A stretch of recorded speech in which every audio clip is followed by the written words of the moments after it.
Au nom du Père et du Fils et du Saint-Esprit, ainsi soit-il. Notre Père qui êtes aux cieux, que votre nom soit sanctifié, que votre règne arrive, que votre volonté soit faite sur la terre comme au ciel. Donnez-nous aujourd'hui notre pain de chaque jour. Pardonnez-nous nos offenses, comme nous pardonnons à ceux qui nous ont offensés. Et ne nous laissez pas succomber à la tentation, mais délivrez-nous du mal, ainsi soit-il. Saint Pie X, au nom du Père et du Fils et du Saint-Esprit, ainsi soit-il. Alors nous abordons le dernier chapitre sur la vie du Père Miguel Pro et sa mort aussi. Alors, il faut bien voir que le Père Miguel Pro s'est caractérisé par un grand amour des âmes. C'est ce qui caractérise sa vie spirituelle.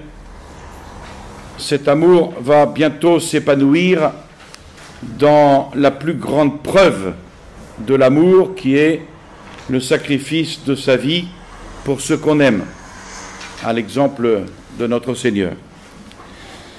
Donc en attendant le signal de cette offrande définitive, il répétait souvent « Je serai prêt à donner ma vie pour mener les âmes à Dieu ». Alors, il a rencontré dans sa vie sacerdotale beaucoup d'âmes de choix, celles qui d'ordinaire sont les plus éprouvées. Il a eu pour elles la délicatesse d'une mère qui soigne son enfant.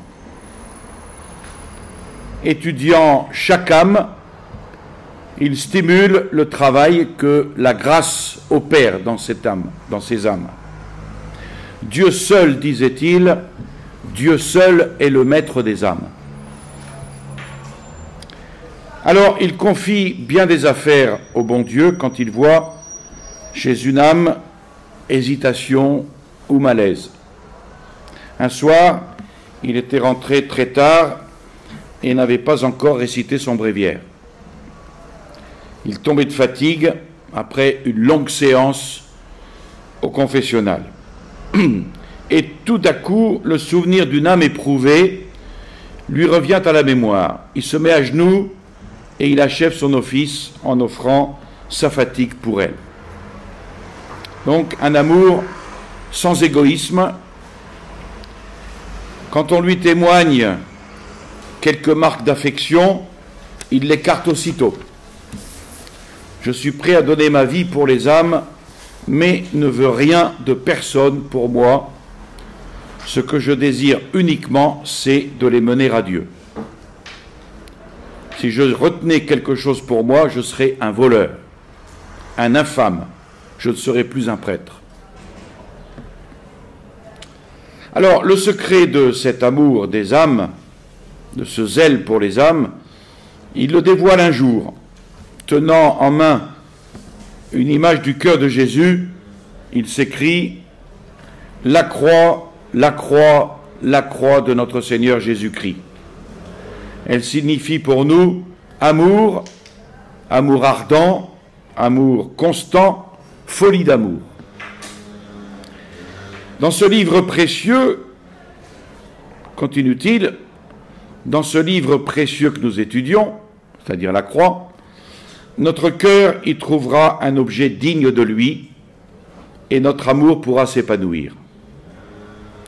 Quand nos âmes se rapprochent du cœur de Jésus, leur amour ne peut ni s'éteindre ni s'affaiblir. Il se purifie, il se divinise, il déborde dans les cœurs de ceux que nous aimons, pur, désintéressé, intense, comme l'amour de Dieu qui allume le nôtre et le vivifie. Quand une fois notre cœur a pris sa sève dans l'arbre de la croix, il n'y a plus à craindre ses détours, je le sais par expérience. Puis il insiste délicatement sur la pureté d'intention dans l'amour apostolique. Ce qui lui fait dire à l'un de ses collaborateurs intimes: dans le côté ouvert de Jésus-Christ, on voit son cœur qui brûle d'amour pour nous, pour moi, pour tous les hommes. Mais on le voit entouré d'épines. et dans le centre, on voit la croix. Ce feu sacré doit aussi s'enflammer dans notre pauvre cœur pour se communiquer aux autres, mais environné d'épines pour nous mettre en garde contre nos mesquins intérêts d'amour-propre. Mais surmonté d'une croix aux bras étendus pour embrasser tous ceux qui nous entourent, sans confiner notre zèle à quelqu'un en particulier. Et puis, quelques jours avant sa mort, il revient encore sur cette source qui alimente son zèle. Notre vie est-elle de jour en jour plus pénible, plus dure, plus remplie de tourments? 1000 fois béni soit celui qui le veut ainsi. Si la vie est plus dure, l'amour devient aussi plus fort. Et seul cet amour fondé sur la douleur peut porter la croix que porta mon Seigneur Jésus.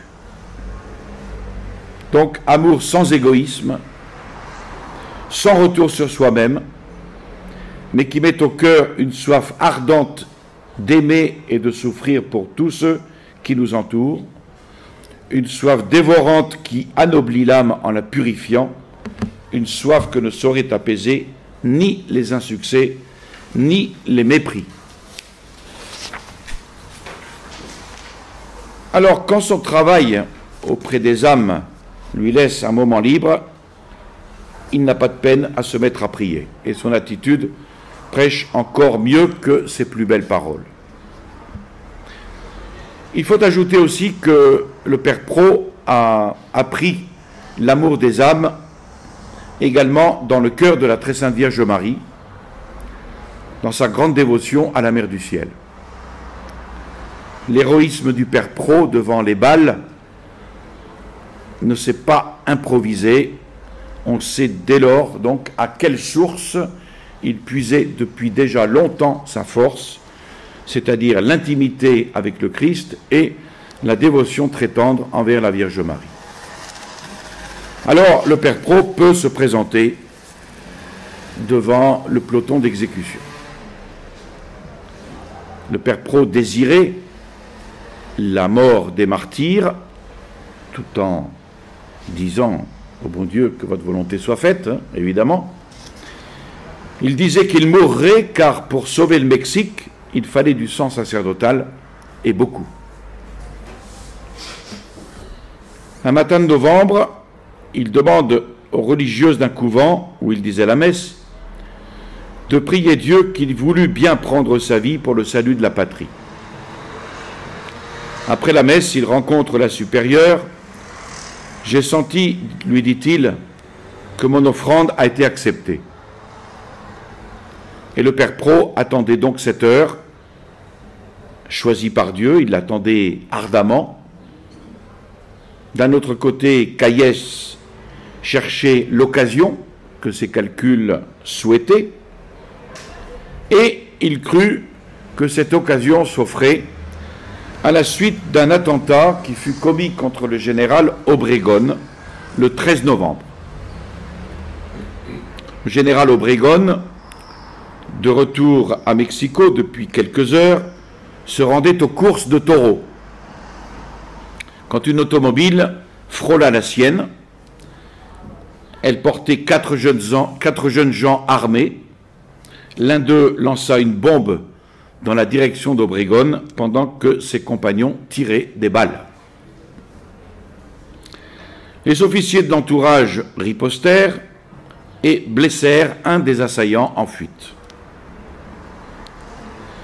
Alors, ce qui est absolument certain, c'est que le Père Pro et son frère Humberto n'étaient pas là et qu'ils ignoraient même qu'on eût organisé un complot contre Obregón.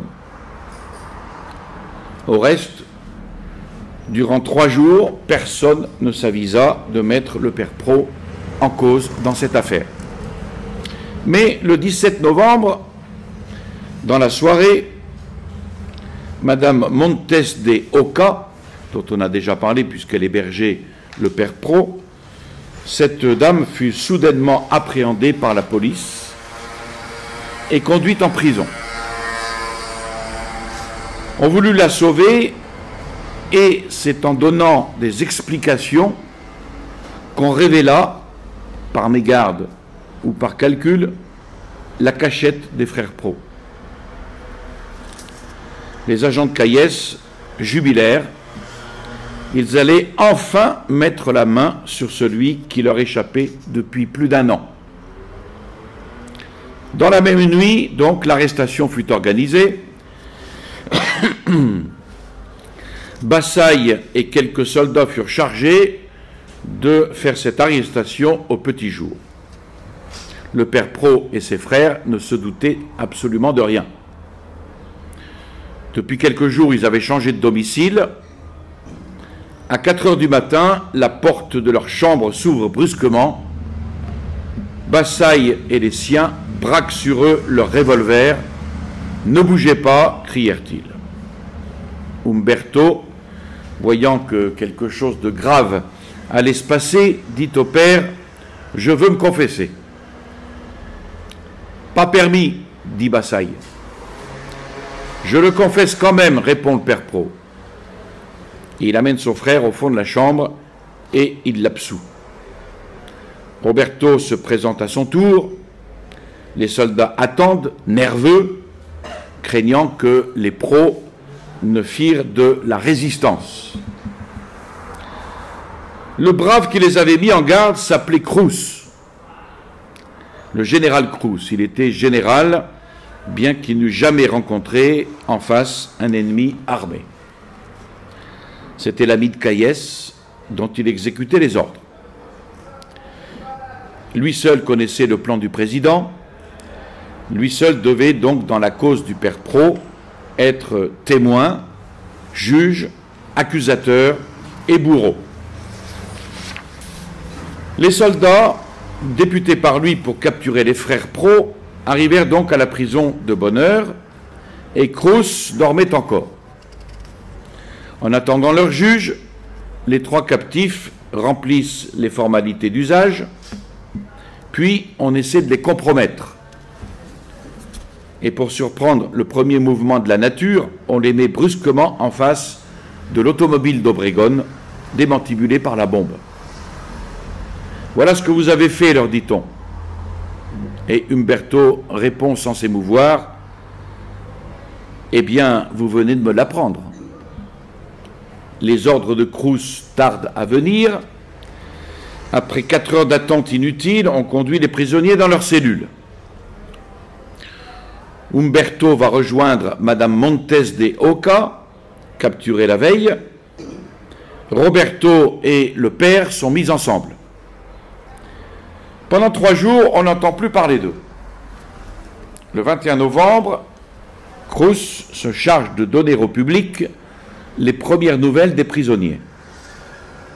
Il affirme que les membres de la Ligue de défense religieuse sont coupables de l'attentat contre Obregon, notamment que dans une maison louée par Umberto et Madame Montes de Oca pour les réunions des catholiques, on a découvert tout un matériel pour la fabrication des bombes. On ajoute que l'automobile qui a servi aux assassins était dans la cour depuis plusieurs jours. Le 22 à 14 heures, Cruz se rend à la prison. Quelques journalistes l'accompagnent et au reporter de l'Excelsior, le père Pro dit expressément « Je suis reconnaissant des attentions que j'ai reçues de la part de ceux qui m'ont arrêté. Mais je suis absolument étranger à cette affaire, c'est-à-dire l'attentat contre Obregon. Je suis un ami de l'ordre, je suis en paix, et j'espère que la justice brillera au grand jour. Je nie sans équivoque avoir pris quelque part quoi que ce soit à la conspiration. » Obregon, qui avait réchappé à l'attentat, ne savait pas au juste quels étaient les véritables auteurs de l'attentat contre lui. Il soupçonnait les partisans de Gomez et de Serrano. Puis l'idée lui vint que le coup a pu être monté par Caïès lui-même. aidé de Morones. Alors il veut en avoir le cœur net. Il pousse une enquête au sujet des frères Pro pour savoir si vraiment ils sont les auteurs de ce crime. Il demande à son avocat, Arturo Orci, qui se trouvait lui-même dans l'automobile du général, le 13 novembre, d'aller voir le général Cruz et d'exiger un procès. Les prisonniers étaient en effet sous la dépendance exclusive de l'inspecteur général de police. Orsi se présente au bureau de Cruz. Celui-ci était absent. Mais son secrétaire, Benito Guerra Leal, reçoit l'avocat. Orsi lui fait part de l'ordre qu'il a reçu d'Obregón. Il exige un procès et au plus tôt. Puis Orsi demande qu'on lui montre le rapport officiel de l'arrestation des prisonniers. Leal lui présente un papier. Orsi le parcourt soigneusement et déclare: il n'y a pas d'acte d'accusation sur ce papier. C'est simplement votre rapport de police. C'est tout ce que nous avons, répond le secrétaire. Et qu'est-ce que pense le chef de police concernant la culpabilité des prisonniers, poursuit Orsi. Leal réplique en appuyant sur les syllabes pour montrer qu'il savait ce qu'il disait. Les frères Pro n'ont aucunement avoué leur complicité dans le complot. Aucune espèce de complicité de ce genre n'a jamais été prouvée par eux, contre eux. Et donc il promet à Orsi, sur les désirs du général Obregón, un procès public qui aurait lieu le lendemain. Durant les 6 jours de captivité, que faisaient les prisonniers? Leur cellule donnait sur une salle centrale. Celle du père Pro faisait face à celle qu'occupaient Humberto et madame Montes de Oca. Ils ne pouvaient guère communiquer que par des signes. Et du fond de sa cage, le père Pro prêche quand même. Il montre le ciel qui les attend. Il remercie sa bienfaitrice et lui fait comprendre qu'il sera bientôt en mesure, là-haut, de lui payer ce qu'elle lui a donné durant les derniers mois. Il donne à distance l'absolution aux autres prisonniers catholiques qui se trouvent dans la salle. Et puis, le 20 novembre tombait un dimanche. Une petite fête s'organise, on prie, on fait des lectures pieuses, et le tout se termine par le chant en chœur de la marche de Saint-Ignace. Souvent d'ailleurs, le père Pro récite le chapelet à haute voix, et tous les soirs, la prière se fait en commun. Chaque jour, les prisonniers vont tour à tour de rôle faire des déclarations. Le 22, veille de l'exécution, un photographe est introduit dans la salle et prend le portrait des condamnés pour les journaux du lendemain. Comme quoi tout était bien monté. Les prisonniers se prêtent à tout. Ils sont si convaincus de leur innocence qu'ils s'attendent à être remis en liberté, si seulement on institue un procès comme on le leur a promis. Le 23, dans les journaux du matin, Cruz fait annoncer que, d'après les informations qu'il a prises, les prisonniers du 18 vont être traduits en jugement.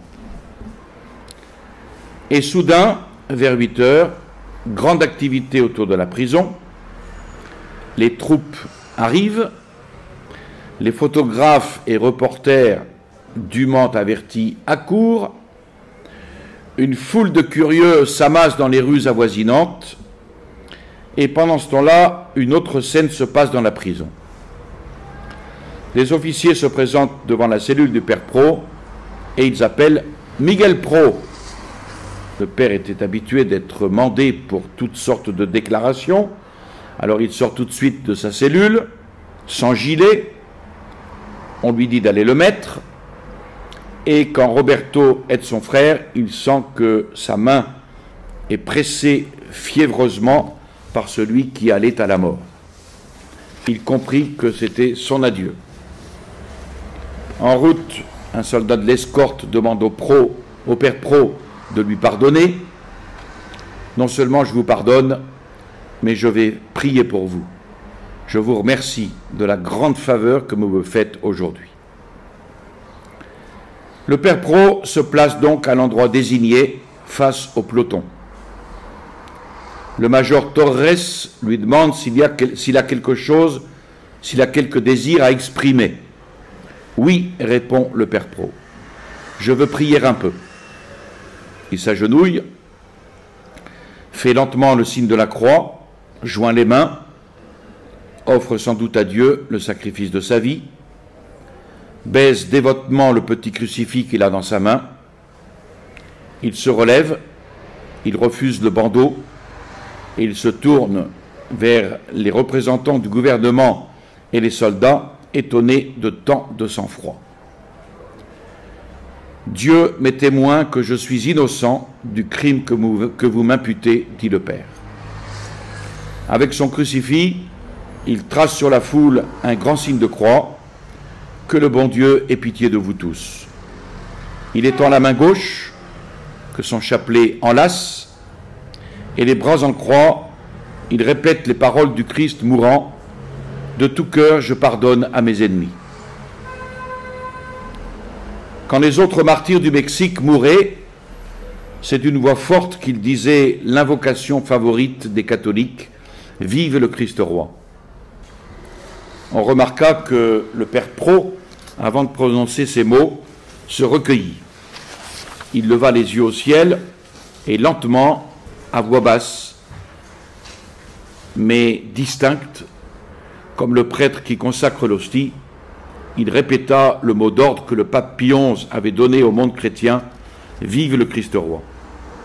Puis il fait signe aux soldats qu'il est prêt. Les fusils s'abaissent, le père tombe, les bras étendus. Un soldat s'approche et lui décharge son fusil dans la tête. Il était 10h30. Umberto parut 5 minutes après sans savoir qu'il allait à la mort. Quand il vit le cadavre de son frère, il eut un moment de stupeur, mais se redressa aussitôt. Transporté à l'hôpital militaire, on procède en hâte à l'autopsie des corps, c'est-à-dire le père Pro et son frère Umberto, qui avait la poitrine trouée de 5 balles. Quand les corps furent déposés dans leur cercueil, on permit à Anna Maria, une de leurs sœurs, de les voir. Elle pleurait à genoux auprès d'eux quand elle entendit la voix de son père. « Où sont mes fils? Je veux les voir. » Il fait lever le couvercle de la tombe du prêtre et sans un mot, il baisse son enfant. De son mouchoir, il essuie le sang qui coule sur le front du martyr. Anna Maria se jette alors dans les bras de son père et éclate en sanglots. Et lui se dégage alors doucement en disant d'une voix ferme, mais sans rudesse, « Ma fille, il n'y a pas de quoi pleurer. » La nouvelle se répandit bientôt par toute la ville. Personne n'avait cru à la culpabilité du père Pro et de son frère dans l'attentat contre Obregón.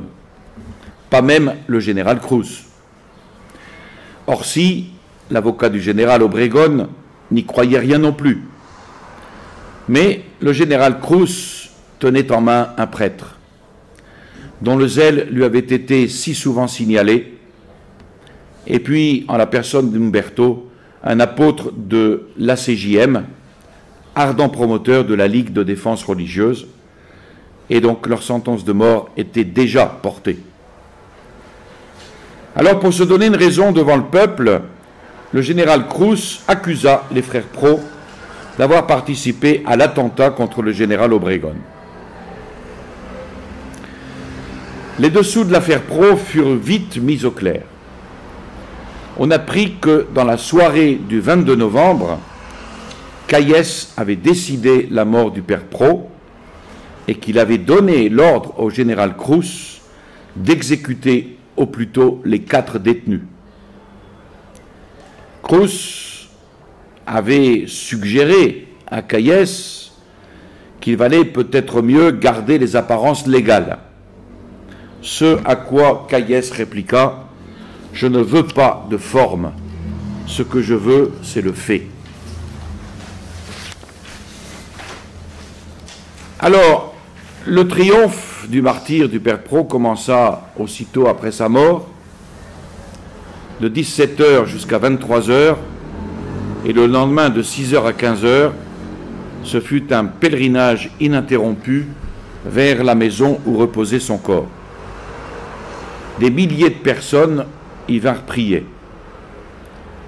Des amis vinrent offrir au père du Père Pro en pleurant leur sympathie.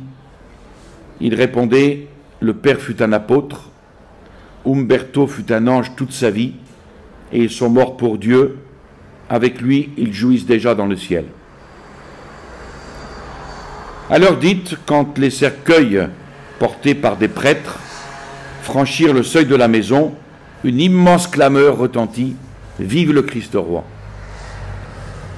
Et des balcons, au passage des corps, tombaient par brassées des fleurs. Au coin des rues, des gens agenouillés. Plus de 500 voitures accompagnaient le corbillard, richement décoré, suivi par des milliers de personnes, formant une procession inattendue. Et c'est sur la colline de Dolores qu'eut lieu l'enterrement. Le corps du Père Pro fut déposé dans le caveau des Jésuites. Le Père Pro avait écrit dans une lettre où il exprimait son désir de mourir pour la cause de l'Église: « Tenez-vous prêts à me faire vos demandes quand je serai au ciel. » Et de fait, la réponse ne tarda point, dans les nombreuses guérisons merveilleuses et les faveurs obtenues par son intercession.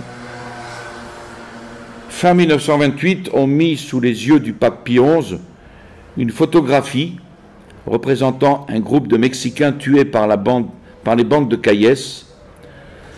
Le Saint-Père les regarda avec émotion, puis au bas de la photo, il écrivit de ses mains ces mots de la messe des martyrs: « L'Église proclamera leur gloire. » Voilà. Je vous salue Marie, pleine de grâce, le Seigneur est avec vous. Vous êtes bénie entre toutes les femmes, et Jésus, le fruit de vos entrailles, est béni. Sainte Marie, Mère de Dieu, priez pour nous pauvres pécheurs, maintenant et à l'heure de notre mort, ainsi soit-il. Au nom du Père et du Fils et du Saint-Esprit, ainsi soit-il.